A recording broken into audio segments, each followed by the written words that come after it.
Inside this house, not far from Baghdad, there are memories of horror. When he stormed in, his face was covered in a black mask. We were terrified, my daughter and my children. He had a gun. He took me to the room. Huda's chilling words, describing the day in 2005 when Al-Qaeda fighters took over her village. We are not disclosing anyone's real name or their identity. I pushed him, I fought, but he put the gun to my head and said, either I kill you or I kill your children, she recalls.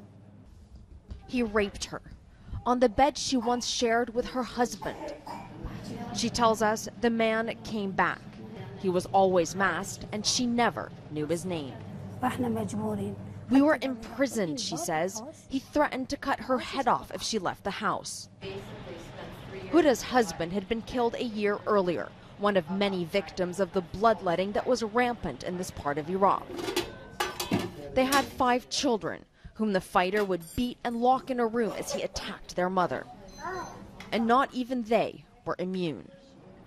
Her oldest daughter, who we will call Zainab, was just 15. Another Al-Qaeda member came to claim her as his wife. They just took any girl they want. He came to me. Zainab shudders. He would only come at night, his face always covered. She fainted. We poured water on her.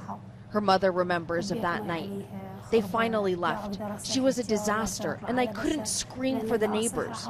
If I screamed, I would have exposed myself. Rape in Iraq often stigmatizes the women. That and fear of retribution by Al-Qaeda forced the family into silence. Their nightmare would last for the next 3 years. In 2008, the U.S. military was finally able to drive out Al-Qaeda fighters from various villages in Diyala province. And that is when the troops made a disturbing discovery. Many of these areas were populated only by young girls, teenagers, and women. Many of them had little children or were pregnant. The U.S. military at the time speculating that Al-Qaeda was deliberately trying to breed a new generation of fighters or of suicide bombers. The Al-Qaeda militias had mostly fled, leaving the women and the children they spawned behind. Zainab has a 2.5-year-old little girl, Wurud, a child without an official Iraqi identity card. The officials told me, she said, there is no evidence that you are married or that this is your daughter. Her mother was left with a 6-year-old boy. Each time I see this child, I remember what I went through, Huda says.